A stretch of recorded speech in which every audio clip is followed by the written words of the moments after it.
All right, well, in less than a month, you will be able to watch the Indy 500 live in real time. Have you heard this? Right here on Channel 13.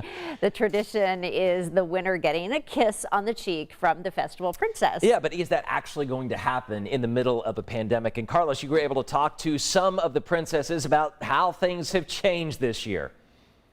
Yeah, that is now in question, that kiss in the cheek, as far as the COVID-19 crisis. It's affected it. It's affected a lot of things with the 500 festival princesses, including when they go on appearances. Now they have to wear masks so we can't see their smiling faces. A lot of their appearances have now gone to virtual appearances. So a lot of things have happened with COVID-19. But of course, the queen of the 500 says that she had to deal with cancer just a few years ago. So dealing with COVID-19, she can look on the bright side of things. All right, guys, you guys are always talking about, the positives of things as pageant winners, if you will. So what's been the silver lining, if there is one, to being a princess and a queen in the COVID-19 era? We'll start with the queen, with Kathleen. The silver lining has been still getting to know all of these 32 other ladies. We've only all been together one time, and that was during our orientation, but we've all really done a great job of keeping in touch and Snapchatting and texting each other all the time. Through a historian perspective, because that's what I hope to grow up to be as a historian, I kind of see this as like a once in a lifetime opportunity to be able to go through something so unique and have a perspective then to kind of talk about and go off of later on in life. Emma Kate, you guys do so many things on race day. This year, are you going to have to stay 6 feet apart? Are you going to have to wear masks? What's going on with that? We know for sure if we're going to the race, we have to wear a mask, but we don't know what IMS is going to allow us to do because they do want to remain social distancing as much as possible. So we're kind of just rolling with the flow and keeping positive about it. So Tracy, there are a few princesses who have to go off to college and do other things, so they can't be there on race day. I understand you're one of them. I have plans to move to Portland, Oregon. I'm taking what I'm like to call a granola year, so I won't be at the 500. So Kathleen, you have a unique story.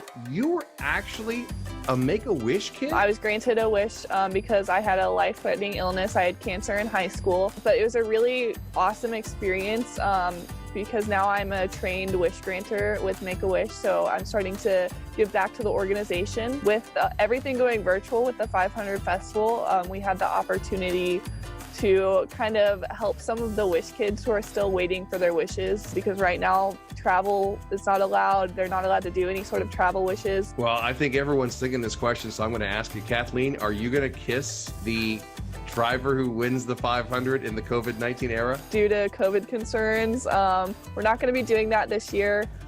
People actually kind of have a misconception about that tradition. The queen is not actually required to kiss the driver on the cheek. It's actually in some past years, it hasn't happened. So this year I will not be doing that, but we're trying to come up with some different ways that we could kind of celebrate and uphold a tradition. Maybe a fist bump. How about a virtual high five? Hold on, let's practice. Okay, there you go. 1, 2, 3, slap. There we go. Yes, virtual high five. That's how we're going to end the 500 this year.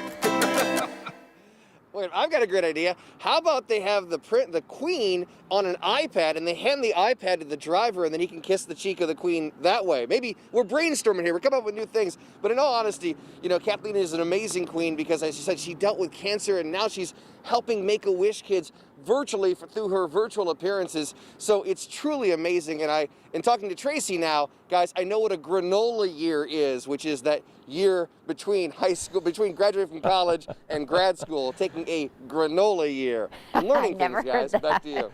Hey, I love it. I'm glad you could talk to them at least virtually, Carlos. And we've got an announcement here on 13 Sunrise. I don't even know if you realize this, Carlos. We've got an exclusive one-on-one interview with a 500 Festival princess live on the air right now. He's actually in studio. It's Julia Moffat, who was once a 500 Festival princess. Let's hear it for Julia. Yes, I was. You never lose that title. I mean, guess you're always not. one, right? All right, Once a princess, great. Always a princess. Well, that is why I can sympathize with those ladies so much, Carlos, because they unfortunately are missing out on some really fun experiences. But I know that they'll still remember this and cherish it. So.